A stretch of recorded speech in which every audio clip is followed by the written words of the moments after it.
Basi asubuhi ya leo, Jumapili hii ya leo, ninakualika tupate kulipokea neno la siku ya leo mahali popote ulipo katika jina la Yesu.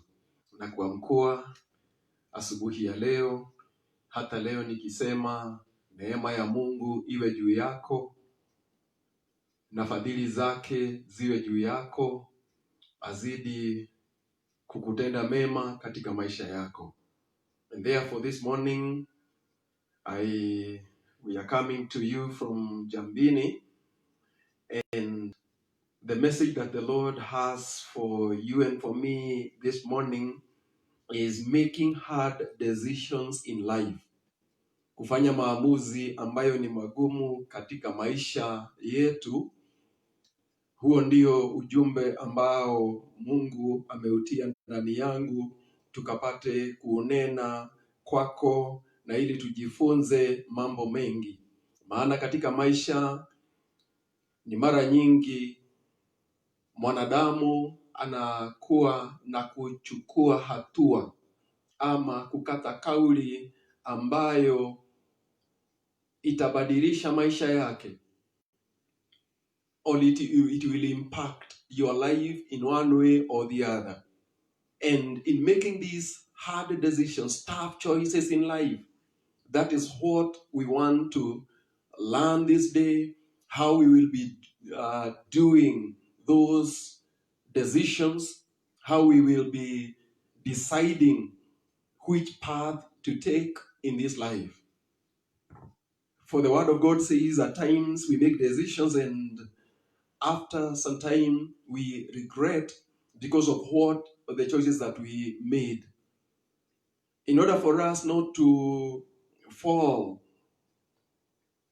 in order for us not to take paths that or ways that after some time we are going to regret in life, we have to know then how are we going to make these decisions in life, and especially anything that will impact in your life. And we are going to read the word of God from Hebrews chapter 11, from verse 23 to 29. This is what the Bible says in Hebrews chapter 11, from verse 23 and down to verse 29. The Bible says, by faith, Moses' parents hid him for 3 months after he was born, because they saw he was no ordinary child, and they were not afraid of the king's edict. By faith, Moses, when he had grown up, refused to be known as the son of Pharaoh's daughter. He chose to be mistreated along with the people of God rather than to enjoy the pleasures of sin for a short time. He regarded disgrace for the sake of Christ as of greater value than the treasures of Egypt, because he was looking ahead to his reward. By faith, he left Egypt, not fearing the king's anger. He persevered because he saw him who is invisible. By faith, he kept the Passover and the sprinkling of blood, so that the destroyer of the firstborn would not touch the firstborn of Israel. By faith, the people passed through the Red Sea as on dry land. But when the Egyptians tried to do so, they were drowned. Hapo ndipo ningetaka tupate kutafakari mambo mazito ambayo yanahusiana na kufanya maamuzi katika maisha ambayo tunaishi. Ni mahali ambapo Musa alizaliwa, na hapa mahali ambapo tumesoma katika Waebrania 11 ni baada ya siku nyingi, ni baada ya miaka mingi, na hapa ni katika Agano Jipya. Na kifungu hiki cha Waebrania mlango 11 huwa chanena kuhusu imani. Wale ambao katika Biblia wametajwa ya kwamba walisimama kwa imani, walichukua hatua katika maisha kwa imani. Musa ni mmoja wa watu ambao wanahesabika kuwa walitenda mambo kwa imani. Na kwa hivyo maamuzi ambayo walifanya katika maisha sana sana yaliegemea kuhusu imani yake ndani ya Mungu. Na hata nawe na mimi ni vivyo hivyo, tunastahili kuchukua hatua katika maisha yetu, kufanya maamuzi katika maisha yetu, tukizingatia neno la Mungu na imani ndani ya neno la Mungu. The Bible has started by telling us that Moses' parents, when they were blessed with this baby boy, that they saw that he was no ordinary child. And he was born at a time when Pharaoh had instructed that every baby born who is a boy of the Jews be killed, be murdered. But when these parents were blessed with this boy, they saw that he was no ordinary child. That is what the Bible tells us. It doesn't tell us more than that. But it says that he was no ordinary child. And when these parents realized that their son was no ordinary child, they decided to go against the king's edict. Walifanya maamuzi ya kwamba mtoto wetu ambaye tumebarikiwa na Mungu hatauliwa kama wengine. Na wakamficha kwa muda wa miezi 3, wakimtunza akiwa mtoto mchanga. Hata kama alikuwa analia, walijaribu kuzuilia kilio hicho kisikasikike na Wamisri wasikajue ya kwamba kuna mtoto ambaye amezaliwa, mtoto kijana. Katika maisha yetu ni lazima tuandamane na Mungu, tupige hatua na Mungu, maana tunapoandamana na Mungu kwa maamuzi yetu, maamuzi yanayolingana na vile Mungu apendavyo, atasimama nasi.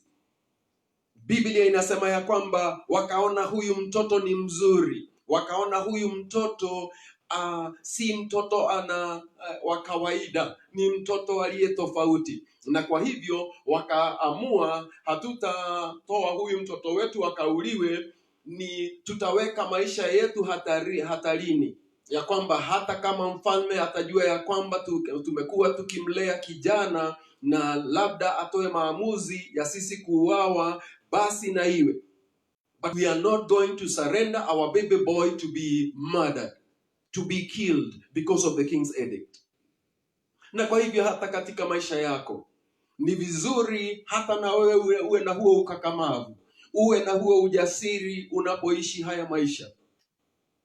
Because at times we live in fear.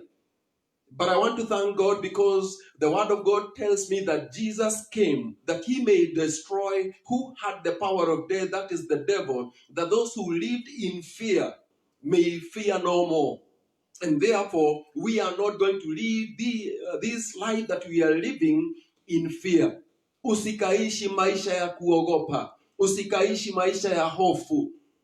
Ni vizuri kujua ya kwamba Mungu akiwa upande wako, hakuna kitakachokuwa kinyume na wewe, ama iwe ni mtu ama hali yoyote, hakuna kitu ambacho kitakuwa kinyume nawe. And therefore they took care of this young boy for 3 months. Na maana mtoto akiwa miezi 3, sasa anakuwa labda ameendelea kuota, ameendelea kuwa mkubwa. Na kwa hivyo hata kama ataachwa mahali, lazima labda kilio chake kitasikika mbali. Wakaona sasa hatari imewakondolea macho. Na baada ya hayo, ukisoma katika Kutoka 2, maana kuzaliwa kwa Musa na vile alivyoota, utaiona hadithi hiyo vizuri. Katika Exodus chapter 2 utapata hadithi hiyo vizuri. Walimchukua huyo mtoto, wakamtengezea kisafina, wakapaka rami na nje ya hicho kisafina, na wakachukua kile kisafina na kukipeleka kwenye majani kando kando ya mto Nile. Na siku iliyofuata binti Farao akaondoka kwenda kuoga kule mtoni akiwa na vijakazi vyake. Na wakati Musa alipokuwa anawekwa ndani ya hicho kisafina na kuenda kuwekwa kule kando kule kwenye majani kando kando wa mto Nile, umbu lake Mariamu akaandamana na mama yake, akaona mtoto wao mahali amefichwa. Na basi hata mama yake aliporejea nyumbani, huyu umbu ama huyu dadake akaketi pale akitazama ni lipi litatukia kwa mwana wao. Na punde akaona binti Farao ameshuka na vijakazi wakija mtoni. Na binti Farao alipokuwa anaingia mtoni kuoga, akaona hiki kisafina, akasikia kilio cha mtoto, na akaamuru mmoja wa vijakazi achukue kile kisafina na apate kukileta kwake. Akaona mtoto kijana yualia akiwa ndani ya kisafina, na mara Mariamu ambaye alikuwa ni dada ya huyu mtoto akakimbia. Maana huyu binti Farao alijua ya kwamba lazima huyu ni mtoto wa Waebrania na amefichwa hapa ili asiuliwe. Mariam akamwambia, si nikuletee mtendakazi mlezi wa huyu mwana kutoka Waebrania ili apate kumnyonyesha kwa niaba yako? Na hivyo ndivyo ilivyotukia. Mariamu akakimbia nyumbani, amwambia mama yao ya kwamba nimeambiwa ya kwamba nimtafute mlezi atakayemlea mtoto wetu na binti Farao. Na akamleta mamake Musa, na kwa hivyo mamake Musa ndiye aliyemlea, akimnyonyesha akiwa analipwa na huyu binti Farao. Mpango wa Mungu si mpango wa mwanadamu. And therefore Moses was under the protection of God. Everything was happening according to the will of God. Na alipoota na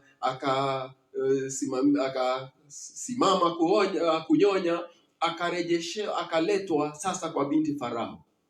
When he was weaned, he was brought to Pharaoh's daughter to be taken care of in the king's palace. Na Biblia inasema katika aya 24 ya kwamba by faith Moses, when he had grown up, refused to be known as the son of Pharaoh's daughter. Aliota vizuri, akakua. Biblia inasema ya kwamba alipokomaa, na hapa ndipo wewe na mimi natamani sana tupate kujua ya kwamba kuna kukomaa.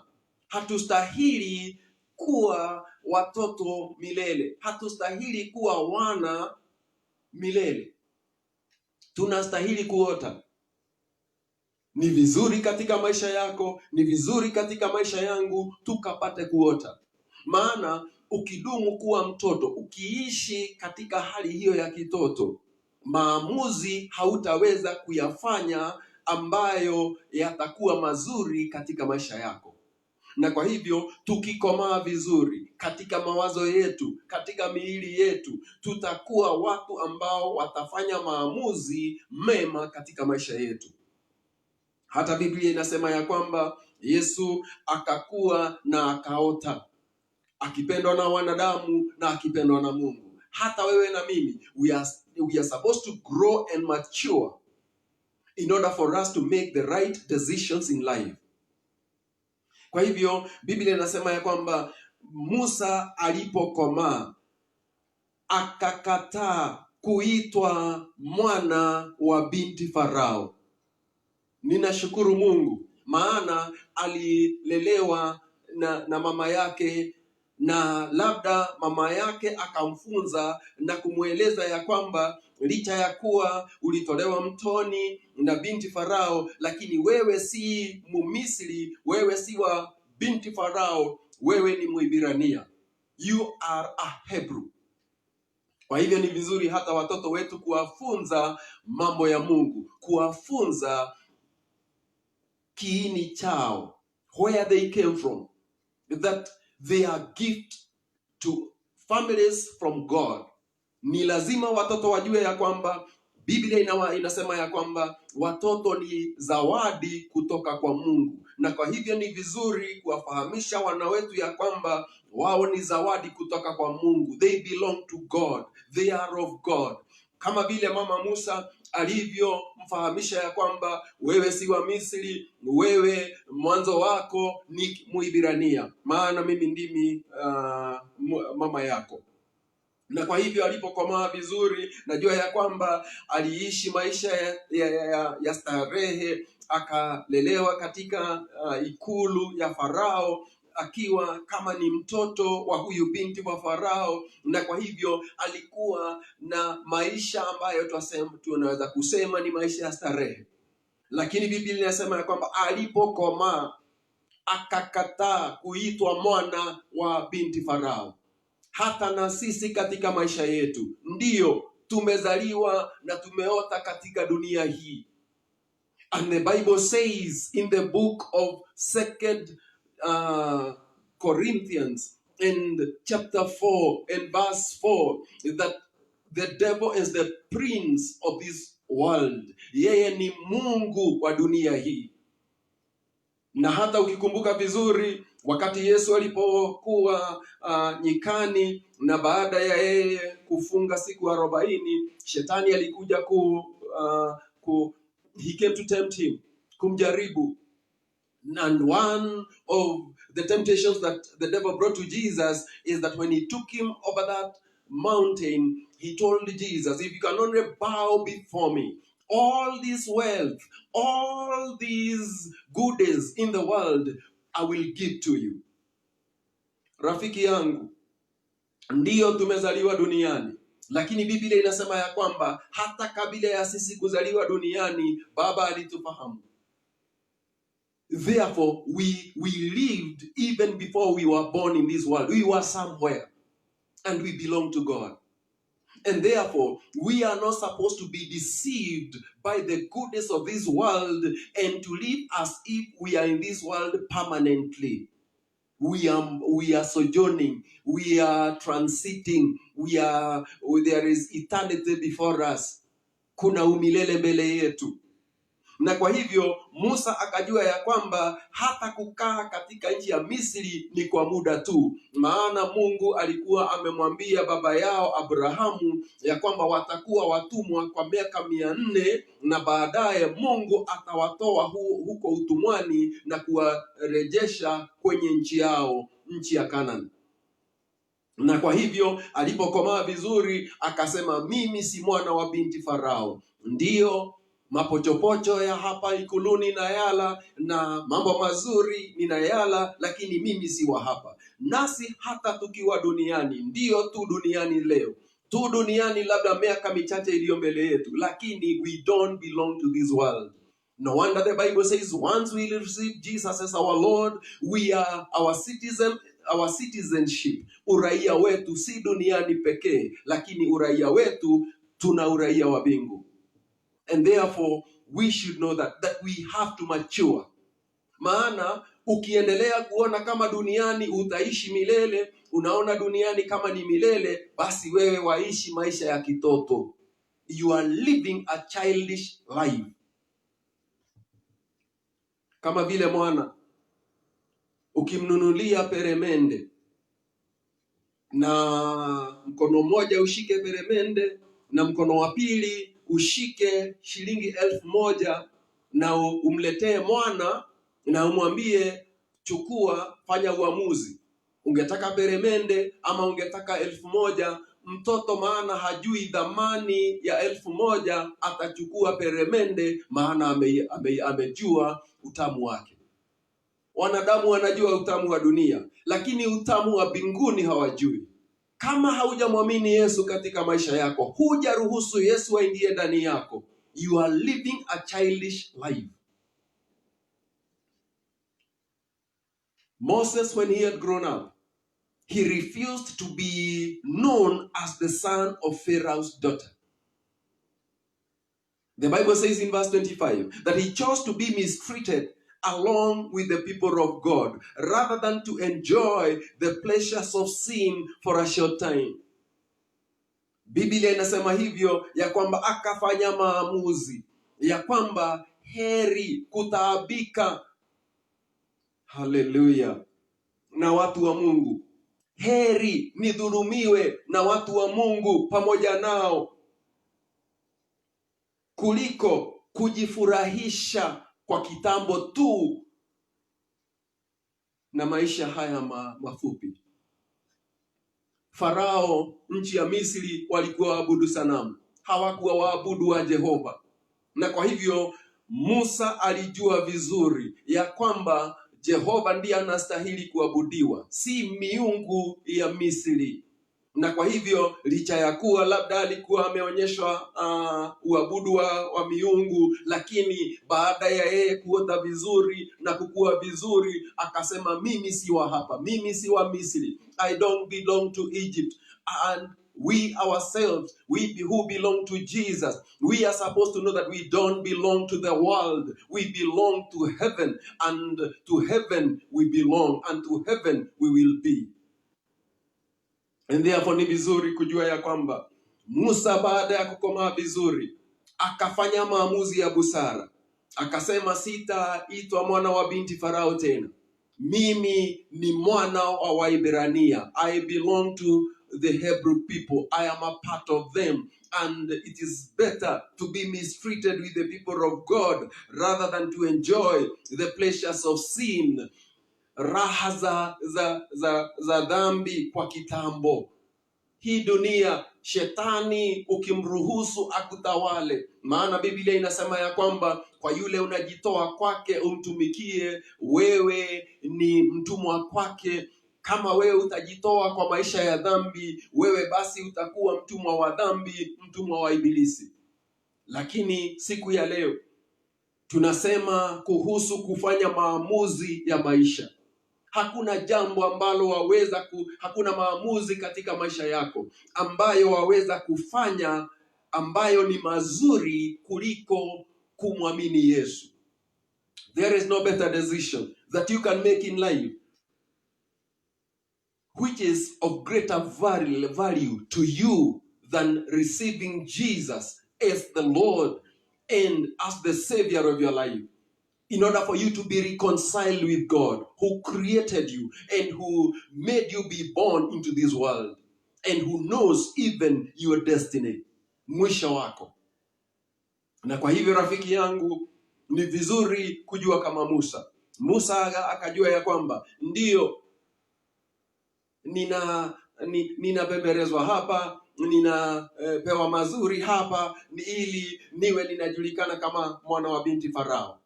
Na hata mambo ya nchi hii ya Farao ya Misri nitakuwa na sehemu ndani yake.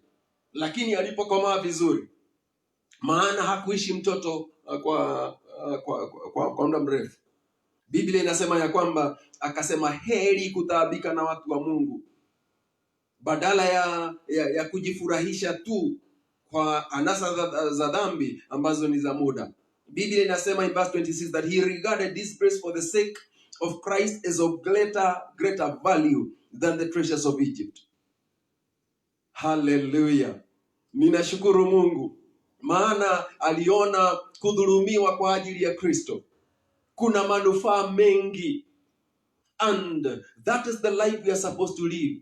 Kujua ya kwamba tukisha mwamini Yesu, hata kama maisha yatakuwa magumu kwetu, tunapomwamini Yesu, hata kama mwendo unaweza kuwa mzito kwetu na majaribu yatujie, maana sisi si wa dunia hii, hata kama ufalme wa giza utainuka, sisi hatutarejea nyuma. Sisi tutaishi maisha ya nuru, maisha ya kumpendeza Mungu, maisha ya kuonyesha Yesu kwa ulimwengu.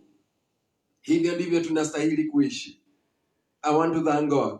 Maana Musa, Biblia inasema ya kwamba akaona heri adhulumiwe kwa ajili ya Kristo, maana kuna manufaa makubwa kuliko utajiri wote wa Misri. Akaona heri kutaabika na kwa ajili ya Yesu, heri kudhulumiwa kwa ajili ya Yesu, badala ya utajiri huu wote na hazina zote za Misri. Heri nitaabike kwa ajili ya Yesu.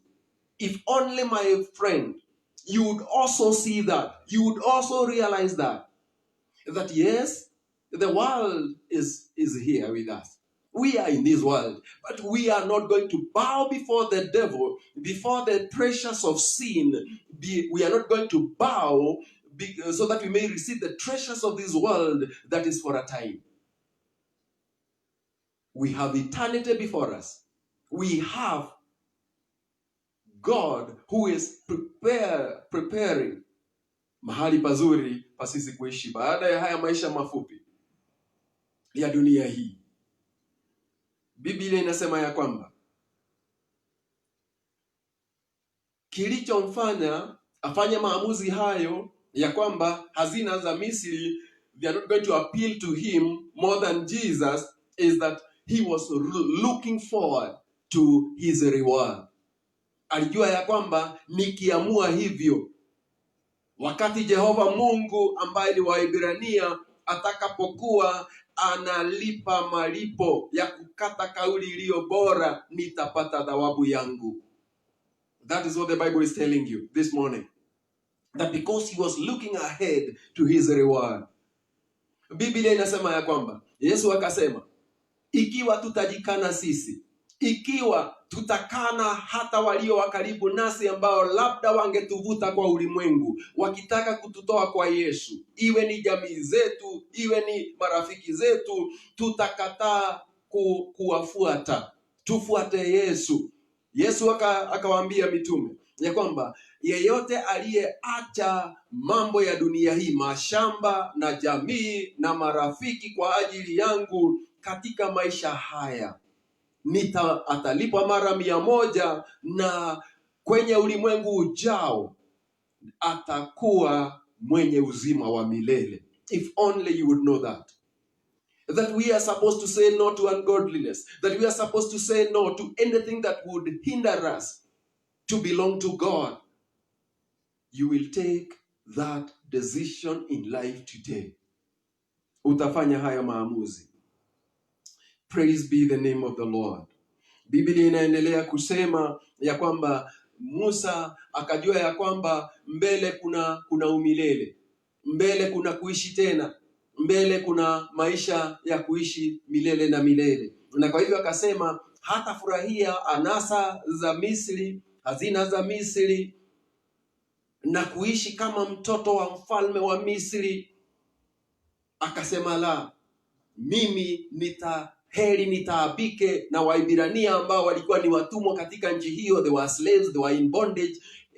He chose to be mistreated with those people who are in bondage rather than to enjoy the pressures of sin, because he was looking forward to his reward. The Bible says, by faith he left Egypt, not fearing the king's anger. He persevered because he saw him who is invisible. Biblia inasema ya kwamba huyu Musa alipokomaa, siku moja akaondoka na akaenenda kuwaona Waebrania wenzake, na alipofika huko akapata mmoja wa Misri akimdhulumu Mwebrania. Akatazama huko na huko, akamuua yule ambaye alikuwa ni Misri, ambaye alikuwa anamtesa, anamdhulumu Mwebrania ambaye alikuwa ni ndugu wa Musa, na akamficha kwenye mchanga yule aliyemuua. Siku iliyofuata akaondoka mara tena, akaenenda kutazama mateso ya Waebrania. Akapata sasa simu Misri anamdhulumu Mwebrania, ni Waebrania wawili wana kusumbuana, wana shida. Na yule ambaye alikuwa mkosaji, Musa akamwambia, mbona kumtesa mwenzako? You are brothers, you are Jews, you are Hebrews. Why do you quarrel? Why do you want to fight amongst yourself? Na yule ambaye alikuwa ni mkosaji akamkosoa Musa na kumuuliza, who made you a judge over us? You want to kill me the way you killed the Egyptian yesterday? Basi Musa alipojua hivyo kwamba mambo yamefahamika, akajua ya kwamba atauliwa, na hapo ndipo aliondoka nchi ya Misri na akaenenda kuishi kwa Wamidiani. In chapter 2 of Exodus you will read that story, it's there. Na kwa hivyo wakati Musa alipojua ya kwamba mambo yamefahamika, akajua ya kwamba atakimbia. Biblia inasema ya kwamba alifanya uamuzi wa kukimbia, hata akijua ya kwamba that time Egypt was the superpower of the time of the day. Na kwa hivyo akajua ya kwamba hata kama Egypt ina uwezo, hata kama Farao ana uwezo wa kunifikia kupitia mafarasi, kupitia jeshi lake, I will run for my life. And that is what he did. Biblia inasema ya kwamba alivumilia kana kwamba alimuona mmoja asiyeonekana kwa macho. He lived by faith. He saw things through the eyes of God. Bwana ainuliwe sana. Kwa hivyo Musa aliishi hivyo, na ninashukuru Mungu kwa ajili yake. Akaondoka na akaenenda kwa Wamidiani bila ya kuogopa kama Farao atamfikia ama nini. Akaondoka. Biblia inasema kwamba nikana kwamba alimuona mmoja asiyeonekana kwa macho. Ninakwambia siku hii ya leo, Yesu aliishi hapa duniani, akakamilisha kazi yake duniani na akarejea mbinguni. Na akasema, heri watakaoamini, heri wale wataamini bila ya kuona. I believe with all my heart that Jesus is preparing a better place in heaven than this world. Yes, I have not seen with my naked eyes how heaven will be. I have not even seen Jesus in physical form, but I believe that he lived on earth in a body like mine, just the way I live. He lived the way I live. And the Bible says, so that he can be a chief priest before God on my behalf, and to prepare a place for me that I will dwell in it forever. Na huyo ndio uamuzi ningetaka hata nawe siku ya leo upate kuchukua, ya kwamba kuna mahali pazuri panaandaliwa. Na lako na langu, your part and my part is to believe in Jesus. Ukabidhi maisha yako kwa Yesu, useme ya kwamba mimi Yesu sitaki kujiongoza, sitaki kuongoza maisha yangu, bali Yesu nataka uniongoze, unielekeze na ili nifike mbinguni. Hallelujah. Biblia inasema ya kwamba by faith he kept the Passover and the sprinkling of blood.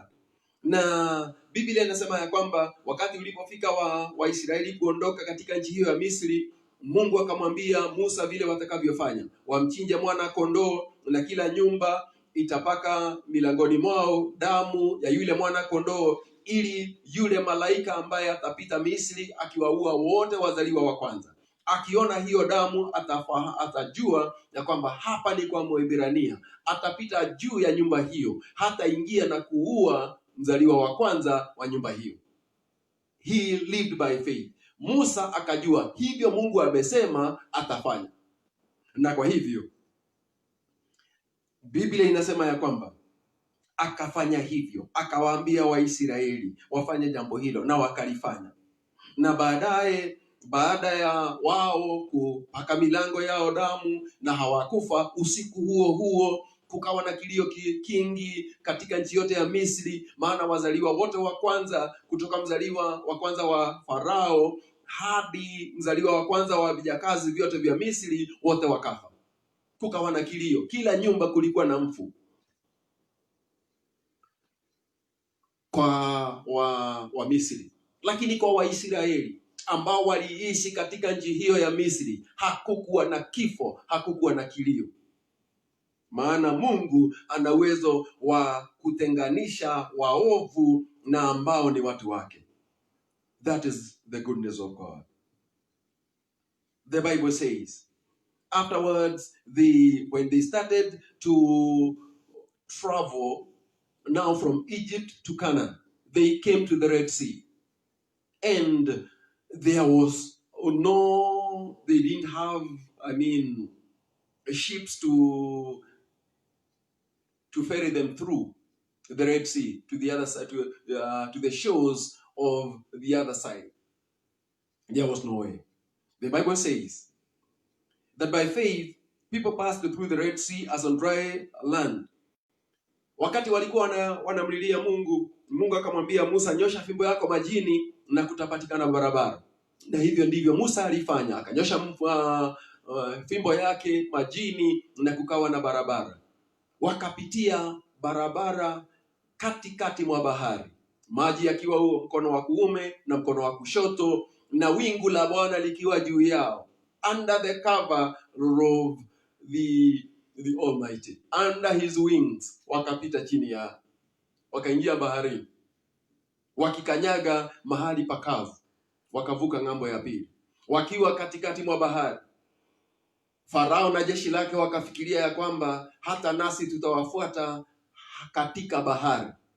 Na walipoingia baharini, Mungu akaingia kati ya Waisraeli na Wamisri, na kukawa na giza kwa Wamisri na kwa Waisraeli kukawa na nuru.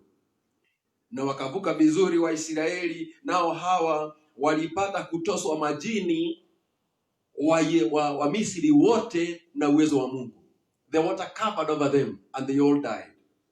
What I'm saying is, Mungu alitaka tujifunze sana kuhusu kufanya maamuzi magumu. Yes, Musa maisha yalikuwa mazuri katika nyumba ya Farao. Kama siku ya leo ungesema ni uwe sasa, utakuwa wewe utachukuliwa, you be adopted by the president of the superpower of today. I want to let me just suppose that you are adopted into the home of President Trump of America. Hivyo ndivyo ilikuwa juu ya Musa. Ni kana kwamba ni siku ya leo awe anaishi kama mtoto wa Trump Marekani. Lakini wakati ukafika, akajua hata kama mimi ni mwana wa Trump, ni maisha ya dunia hii na ina mwisho.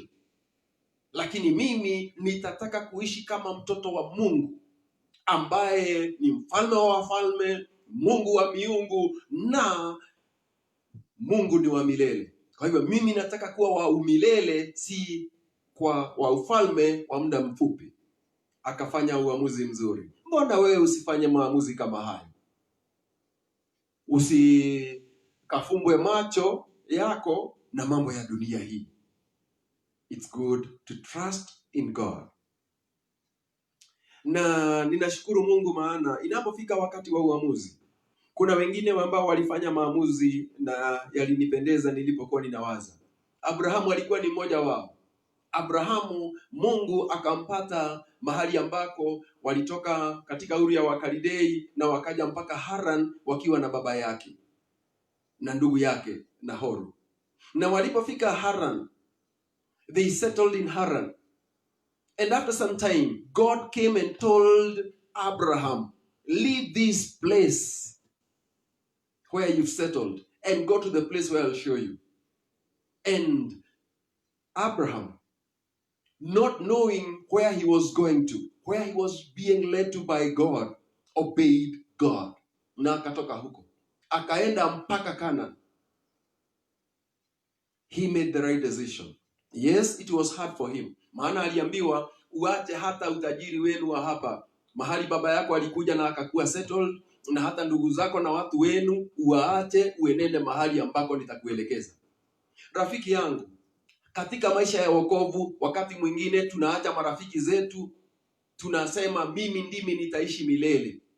Kama hamtaki kuja kwa wokovu, mimi ndiye nitakayeokoka, mimi ndimi nitakayetoka kwenye maisha ya dhambi na nitaishi maisha ya haki, utakatifu wa Mungu uwe ni sehemu yangu kwa ajili ya umilele. Those are the tough decisions I want you to make this day.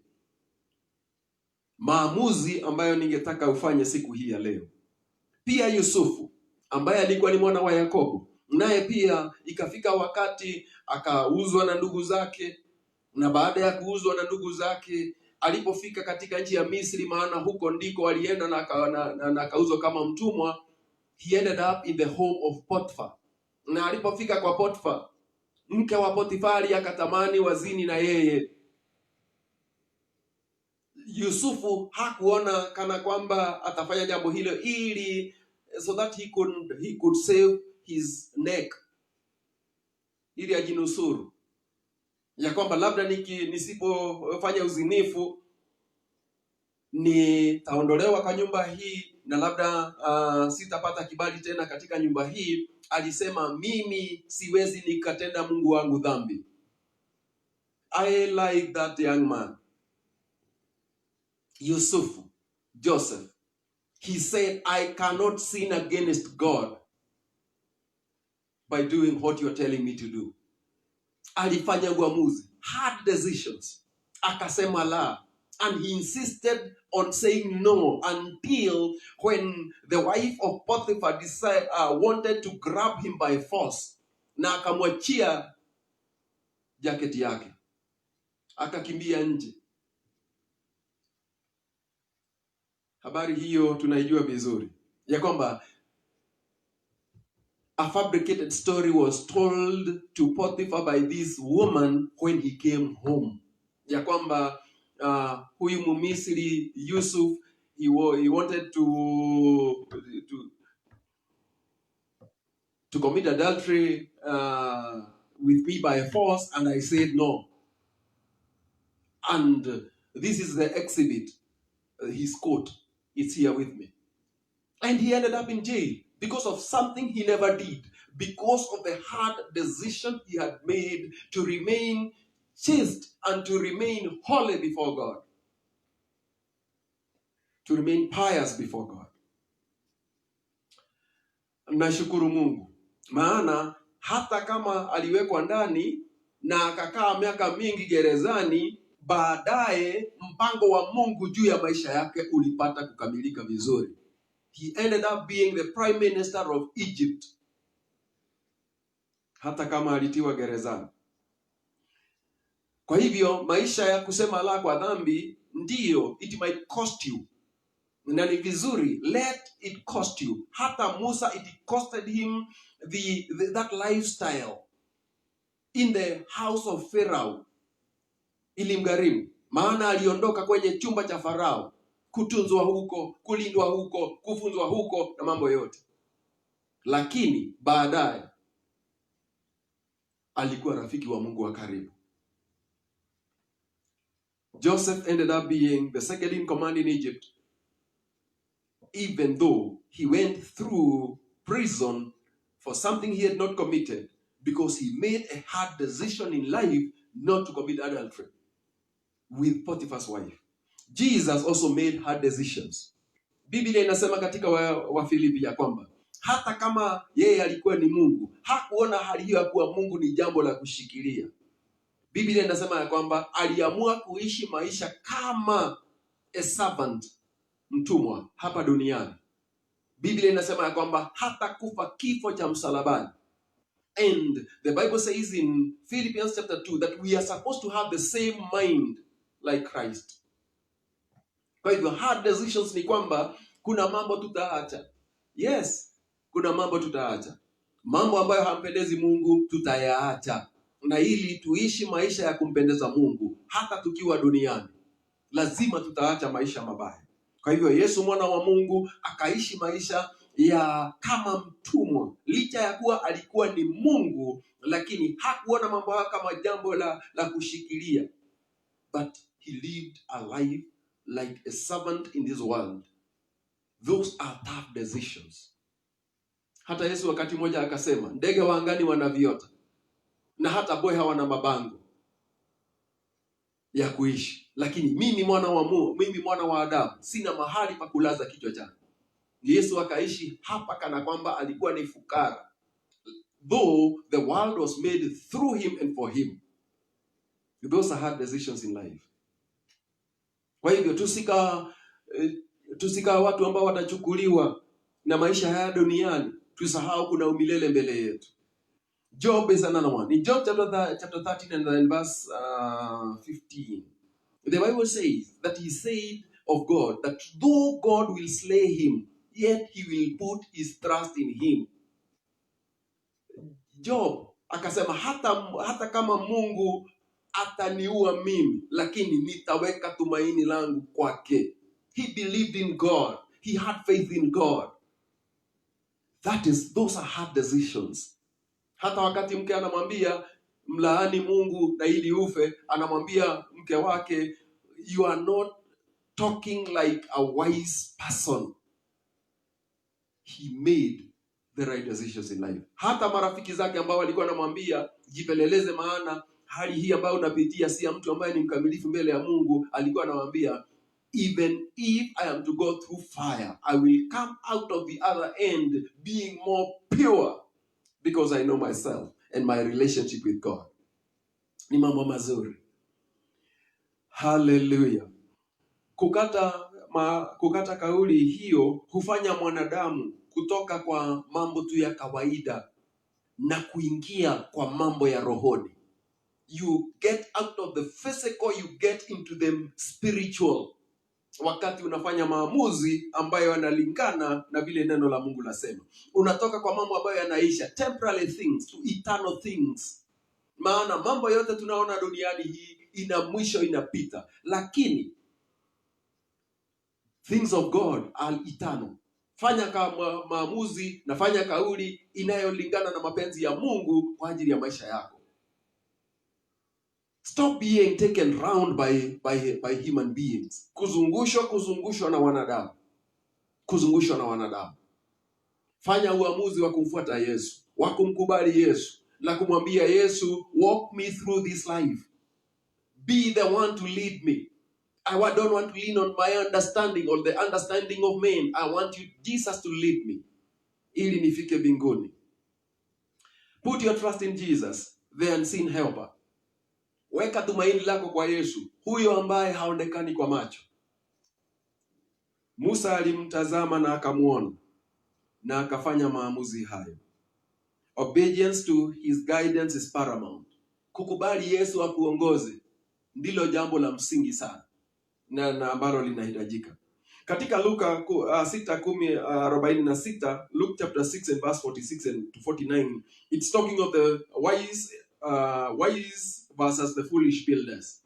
Biblia inasema, ikiwa utasikia neno la Mungu na hutatilia maanani neno hilo, wewe ni kama mjenzi ambaye si mwenye hekima.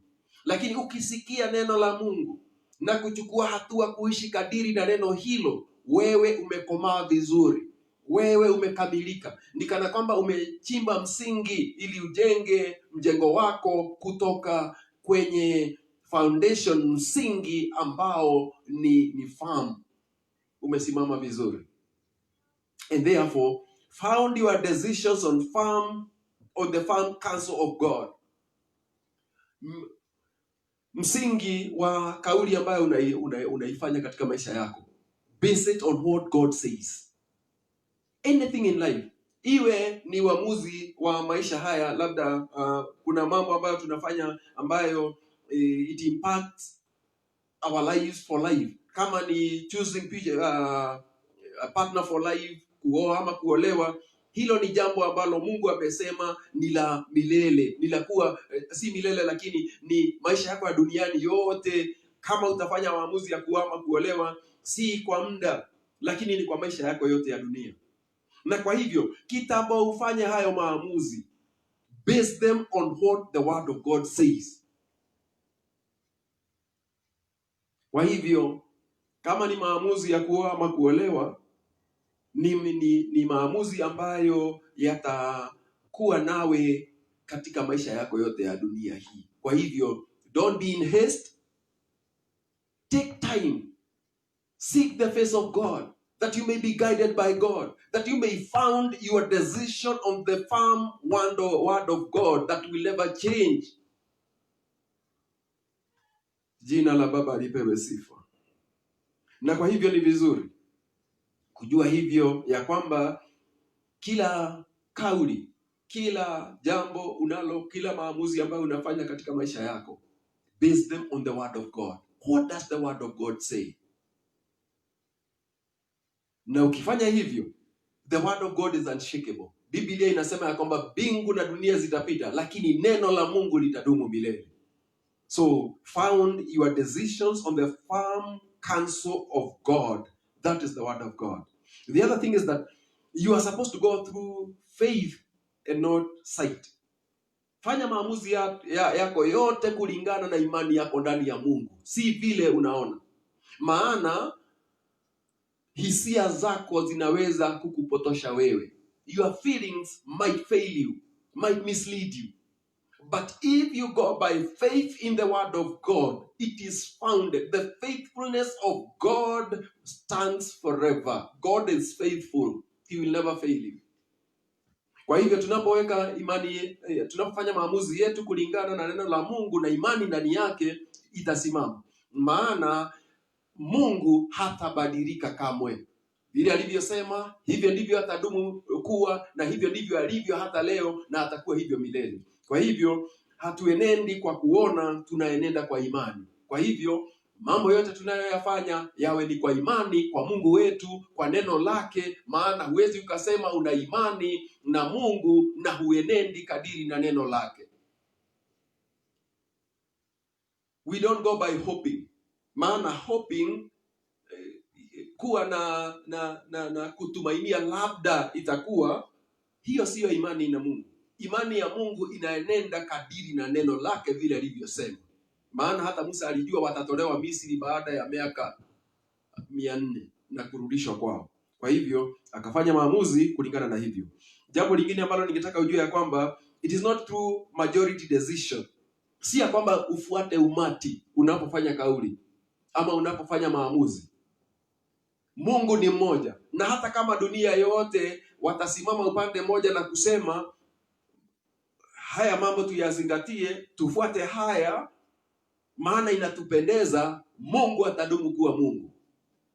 Kwa hivyo Mungu akisema ya kwamba jambo hili ni chukizo kwake, hata kama sisi tutabadilisha hivyo na kurembesha, Mungu hatabadilika.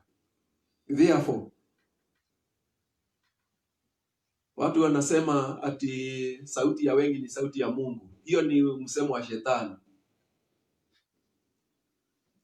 Mungu ni mmoja. Mungu hatabadilika. Therefore, follow the word of God. Follow what he says. Don't follow the majority. Jambo lingine ambalo ningetaka ujue ya kwamba ukifuata hisia zako utapotoka.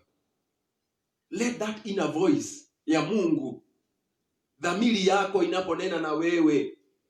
Maana Mungu akitaka kukuonya si lazima atangaze mambo, lakini ndani yako unajua this is not what is right. Follow that gut feeling, that inner feeling, that if God is telling me no, then that is the way it's gonna be. Ninapomalizia, in 1 Corinthians chapter 3 from verse 1 to verse 3, it's talking of the divisions that were there in the Corinthian church. Na wakati Paulo alipokuwa na wanenea kwa ajili ya hiyo migawanyiko, akawaambia mnastahili kuwa mmekomaa vizuri, lakini sasa nyinyi bado ni wachanga, nyinyi bado ni watoto. Maana unapofuata hisia vile mwili unakuelekeza, huo ni utoto. Lakini unapofuata vile Roho wa Mungu anakuelekeza, hiyo ni kumaanisha umekomaa vizuri. Na Biblia inasema katika Wagalatia ya kwamba, Galatians chapter 4, ya kwamba mtoto akiwa angali mtoto, hata kama utajiri ameachiwa urithi na baba yake, hawezi akakabidhiwa huo utajiri maana angali mtoto. Ni lazima awe amekomaa ili aridhishwe. Na kwa hivyo maamuzi tunayoyafanya lazima yalingane na vile Mungu amesema. Ni lazima wewe mwenyewe ufanye maamuzi toka ndani yako. Musa akasema, I will leave this palace and be mistreated with the people of God. Kama hujamwalika Yesu ndani yako, do it. That is the best decisions you can make for yourself. Inviting Jesus into your life, in order for you to be a citizen of heaven.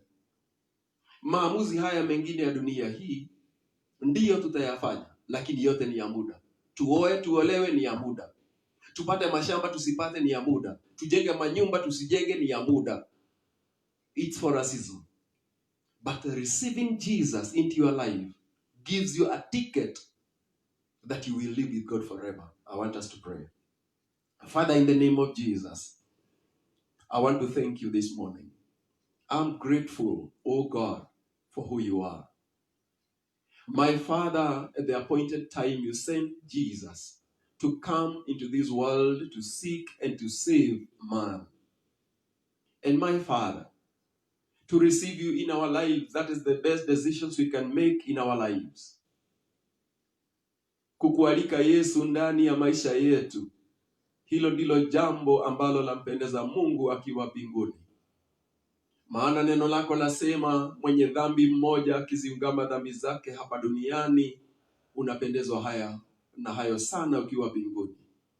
Baba Mungu, katika kila sehemu ya dunia saidia watu wako kufanya maamuzi.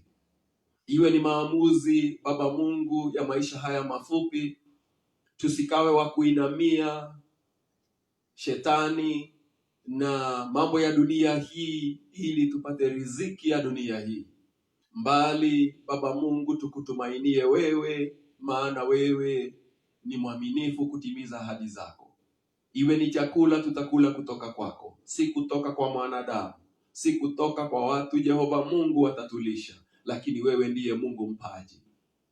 Jehova Mungu, tushindanie dhidi ya kila mambo yote yanayoendelea katika ulimwengu, ili tukiwa duniani hii tuzidi kuwa nuru ambayo inaangaza vizuri kwa watu wote wa dunia hiyo, kila anayekuamini wewe.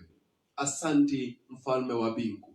Tusaidie Yesu, uliishi duniani hii na ukakamilisha maisha ambayo ulitengewa kuishi duniani hii na Baba kwa muda huo, na hukutenda dhambi. Ukakamilisha vizuri kwa kutimiza wajibu wako vilivyo. Hata nasi tusaidie kutimiza wajibu wetu vizuri duniani hii, kuwa vielelezo kwa watu tunaoishi na wao. Ninakushukuru Jehova. Help us to minister to your people in the right way, to reconcile men with you, O God. Blessed be your holy name. We thank you and we praise you. And it's in Jesus' name we pray. Amen. Amen. God bless you.